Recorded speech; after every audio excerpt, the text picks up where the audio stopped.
Olá pessoal, eu sou o Pacete, host do Habitability, um podcast e videocast oferecido pela MR Vehicle. Nessa intertemporada a gente está trazendo os temas essenciais e transversais a tudo que a gente fala aqui no Habitability. Muitos assuntos aparecem e aparecem em vários momentos. Hoje a gente vai falar sobre casas inteligentes, construção de casas inteligentes. Mas não é casa inteligente no sentido de tecnologia, não. Casa automatizada. É inteligente em termos de funcionalidade. Você já parou para pensar que a relação que você tem com a sua casa é de muito tempo? Quando você estiver ali na idade madura, a sua casa vai fazer sentido para você, ou o apartamento que você mora? Essa é uma discussão que apareceu muito aqui e que eu acho muito legal. E muitas das conversas aqui sobre a casa remete não só ao presente e futuro, também tem relação com o nosso passado.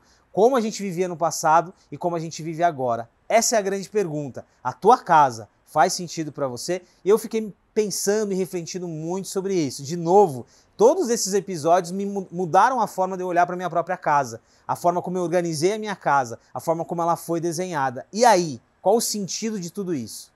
Quando eu conversei com o Caio Vassão, que é um ícone do design, o papo era sobre cavernas urbanas. Veja só. E aí, a gente passou pela história humana, a relação do ser humano com a casa. Falamos de design na aplicação, mas a gente chegou num ponto muito legal, que é o questionamento. A tua casa, a minha casa, as nossas casas, elas estão preparadas para evoluir com a gente? Do ponto de vista de espaços agora, eu acho que aqui entra também, já entra de novo meta design, por aí vai. Do ponto de vista de espaço, a gente vive alguns ciclos, né? Então, ali na época, eu não digo pós-pandemia, mas no momento em que já começava uma flexibilização, os espaços se alteraram, muitas empresas alteraram drasticamente, né? Eu tiro tudo aqui, eu tiro as baias, se eu já não tinha baia, eu tiro tudo aqui, coloco espaços diferentes e por aí vai. Me parece que, sim, o impacto no espaço ele é muito grande, mas não é sobre isso necessariamente. Não, sério. Porque aí a gente hoje segue na discussão, legal, eu tirei aqui, coloquei aquele espaço, tá mais legal ali, mas e aí? Volta a pergunta, estar aqui pra quê? O meta design aqui entra pra várias complexidades, né? Com certeza. Um dos pontos é justamente esse, né? Uma das provocações que o metadesign faz para os arquitetos, urbanistas e também designers de interiores, designers que criam ambientes, né? Mobiliário, espaço, é que o que se dá no espaço, só metade é o material. A outra metade é o que você propõe que aconteça e a maneira que as pessoas interagem. 50 é isso aqui, 50 é físico. Outro 50 é para que eu tô aqui, que eu tô fazendo. Você... O que eu falo é uma praça pública, né? Uma praça é uma praça porque as pessoas estão usando como praça. Se elas, de repente, se você puxa um cordão ali, traz um trio elétrico, bota um cara fazendo som, liga uma luz, virou espaço de espetáculo. A sua casa é casa porque você habita ela como casa. Se você chamar a gente para fazer uma festinha, etc., virou outra coisa. Se você trabalhar em casa, virou uma outra coisa. Se as crianças ficam 24 horas por dia em casa, como foi durante a pandemia, virou uma outra coisa. A mesma coisa vale para o espaço de trabalho. Então a pessoa vai lá, tenta fazer 1000 arranjos e bota, e decora de um jeito diferente, bota outros móveis. Mas como é que eu estou gerenciando o tempo das pessoas? Se eu chamo elas para interagir ali, elas vão interagir fazendo o quê? E a gente fala, uma das técnicas de metadesign é a própria gestão de comunidades. Ou seja, se eu chamo um grupo de pessoas para interagir, o que eu proponho para elas fazerem? Então não é só dar uma tarefa, é conduzir elas durante uma interação social de grande escala. Eu puxo 100, 200 pessoas, espalho elas em mesas e promovo uma discussão coletiva que pode ser transformadora para a organização, por exemplo. Essa é uma técnica que a gente chama de facilitação. A gente torna viável que um grupo muito grande de pessoas se transforme e transforme a organização. Muitas empresas não percebem, nem sequer sabem que isso é possível. E ficam isolando as pessoas em baias, na caverna digital da casa ou na baia de trabalho, isoladas, sem capacidade de uma articulação mais potente entre as pessoas. Então isso, uma ação de metadesign o espaço que você tem é esse, a sua equipe é essa, as suas metas são essas, legal, como é que a gente articula isso para criar um contexto interessante de trabalho? Que é completamente diferente de eu falar assim, a sua mesa é boa, pronto, pode chamar o pessoal para trabalhar. Não é sobre isso, né? É sobre como as pessoas interagem. E a mesa faz parte, mas ela não consegue resolver tudo, né? Tem uma outra reflexão do Caio aqui, quando a gente fala de casa, que é o papel que ela ocupa no tempo e o espaço da nossa vida. É uma reflexão bem papo cabeça, profunda, mas que faz muito sentido. Você já parou para pensar se daqui 30, 20 anos, a tua casa faz sentido para você? Ou quanto ela se adapta ou se modifica? Essa é uma reflexão não só de negócios, de mercado, de arquitetura, de engenharia, mas passa por um lado muito filosófico, principalmente pela influência que a casa tem na nossa vida, no nosso dia a dia e no nosso comportamento. O tempo e o espaço claramente estão sempre conectados, né? Desde a física até a psicologia, né? Onde eu estou nesse momento, né? Então, por que eu estou te falando isso? Porque quando a gente pensa sobre a legitimidade mesmo das pessoas se deslocarem tanto e o impacto ecológico disso, o impacto psicológico, pessoal disso, você percebe que o transporte em grandes distâncias é um engodo do mundo contemporâneo. Ele foi inventado durante o período industrial e durante um período específico quando o transporte coletivo se tornou possível, por meio do transporte motorizado. Antes disso, uma indústria automaticamente teria anexo a ela uma vila operária. Porque não tinha como as pessoas chegarem a tempo para o trabalho, era impossível. 3 horas é hoje que o transporte motorizado, se fosse a pé, era um dia inteiro, então não tem como. Então a pessoa tem que morar do lado. Com a disponibilidade de transporte motorizado, se inventa essa coisa da cidade dormitório, do bairro dormitório e do centro urbano, essa polarização na cidade. Isso é um desastre. É um desastre em todos os aspectos. Você cria cidades mortas durante o dia, vivas durante a noite, centros vivos durante o dia, mortos durante a noite. Isso é bem conhecido em urbanismo, estou falando por urbanismo, isso é banal. Qual é a solução que o urbanismo propôs na década de 60 e 70? Chamada cidade compacta. Cidade compacta não é uma cidade pequena, é uma cidade das pequenas distâncias. O que é isso? Você encontra trabalho dentro do seu bairro, você encontra estudo dentro do seu bairro, você encontra saúde e qualquer outra coisa que você precisa no seu dia a dia, entretenimento, cultura, dentro do bairro, numa distância a pé, em deslocamentos a pé. Só que não é mais só a indústria e a casa, mas é esse mundo metropolitano que a gente tem. Tem entretenimento, saúde, todo o leque de serviços metropolitanos que você tem que ter em cada bairro. Isso é um esforço de planejamento urbano grande que dificilmente é empenhado. Dificilmente empenhado. Aí é política pública mesmo, que acaba sempre falhando nesse sentido.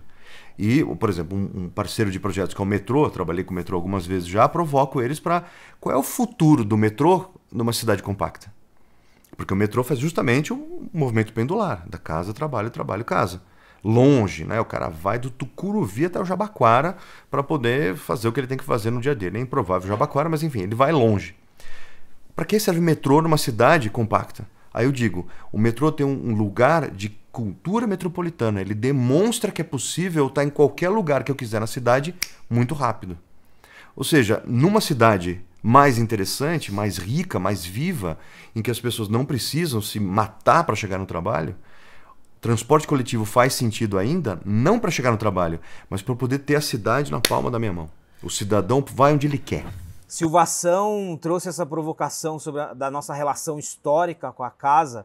O Barão de Sarno, que é sócio da Questonô, ele trouxe um exemplo muito prático. Ele desenhou sua própria casa. Tudo bem, ele é um designer, ele manja muito do riscado, mas ele usou isso como um experimento para dizer que, olha, eu preciso questionar o espaço onde eu vivo.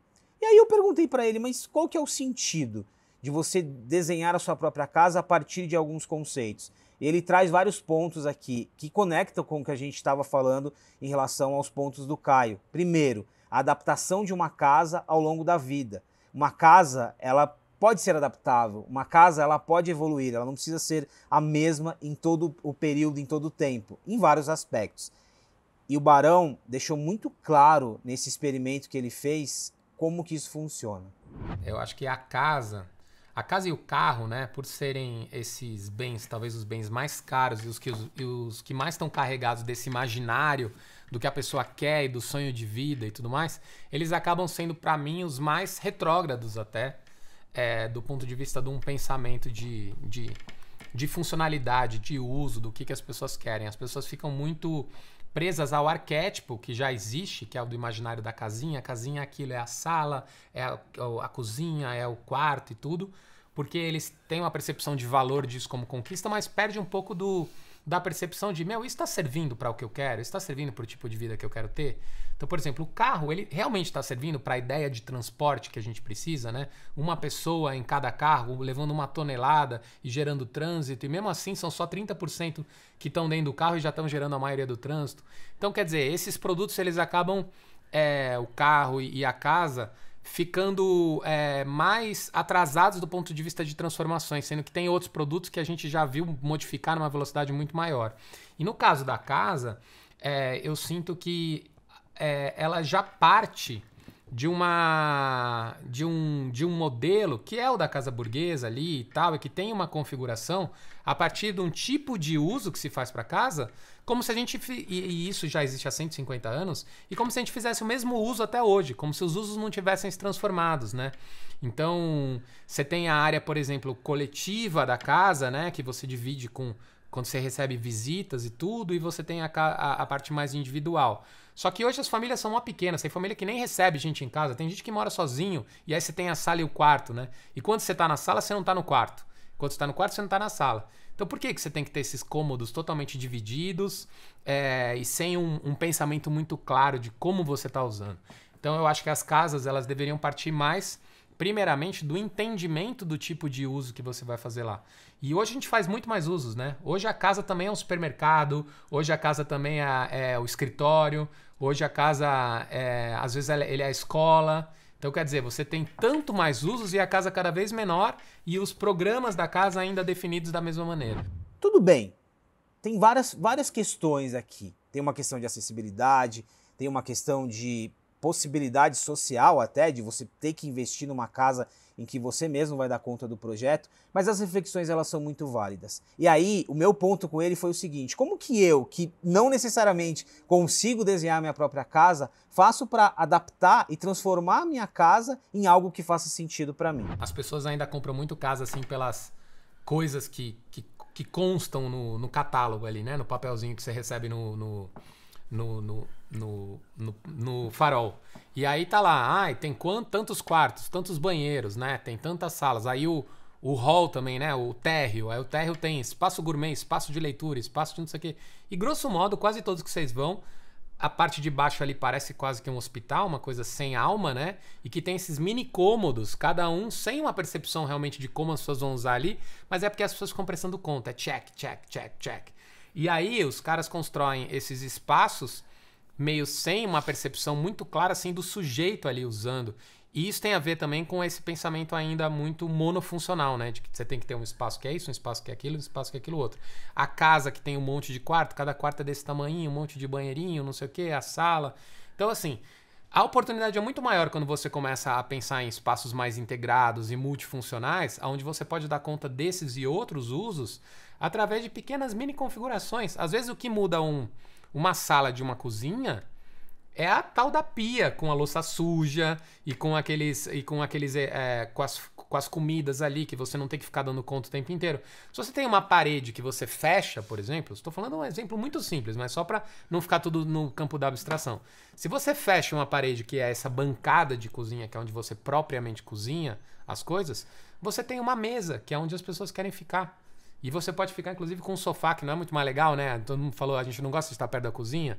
Então, de repente, você tem um momento, uma situação de sala próxima de uma situação de cozinha. Mas não necessariamente eu estou fazendo a defesa desse estúdio, né? Que está sendo construído na cidade, que eu acho que está se construindo, talvez, não pensando em qual é a demografia que ele dá conta. Porque tem muitos estúdios que eu acho que servem, sim, são interessantes para pessoas que moram principalmente sozinhas. Acho que tem alguns aspectos dessa multifuncionalidade que eu estou falando, mas eu acho que é muito comum que eles estejam sendo construídos não por esse pensamento que parte do usuário que eu estou falando, mas mais por uma questão econômica de valor do metro quadrado e ponto. Embora eu acho muito importante essa reflexão sobre o metro quadrado. Eu adoro falar uma coisa que eu vi uma pessoa falando e eu esqueci até quem foi, mas eu continuo perpetuando, que eu acho muito legal. Quanto custa uma máquina de lavar em São Paulo? Quanto custa uma máquina de lavar, Pacete? Não faço ideia pra te responder. Máquina de lavar 5.500, vai. 5.500. Falou de uma máquina realmente bem... 10 litros, das talvez. boas, uma baita máquina. Tem máquina que custa 2.000, mas sei lá, 5.500. Não, se é 5.500, ela custa 15.500. Talvez até 25.500. Porque o metro quadrado em São Paulo custa pelo menos 10 mil reais. E pode chegar a 20 mil reais o metro quadrado. E ela congela um metro quadrado ali. Ela fica ali, aquele metro quadrado só serve para aquela máquina. Se você mora sozinho, tem uma máquina de lavar, você vai lavar, sei lá, uma vez por semana e olha lá.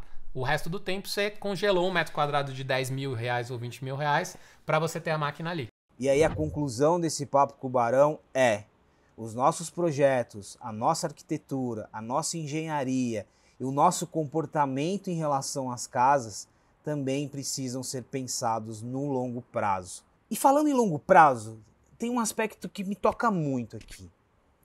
Eu tive uma conversa com a Raquel Weinzoff-Katz, ela é gerente de assistência social da Unibis, e ela trabalha com pessoas maduras, mais de 60 anos, sobre vários aspectos.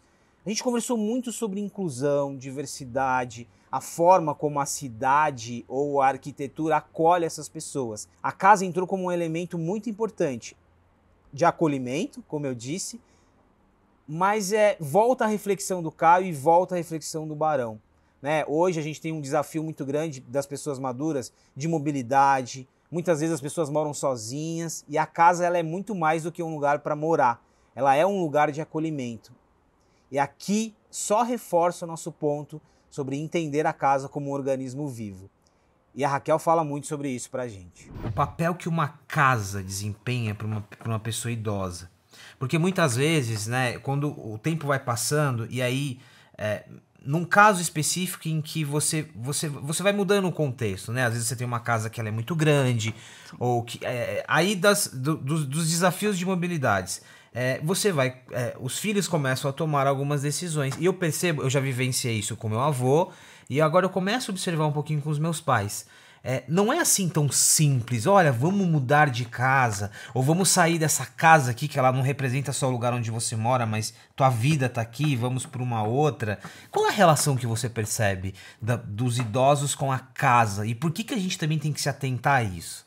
Você falou em duas coisas que assim, é o protagonismo da pessoa, ela tem uma história de vida, ela tá lúcida, ela tá consciente, então ela tem que tomar a decisão.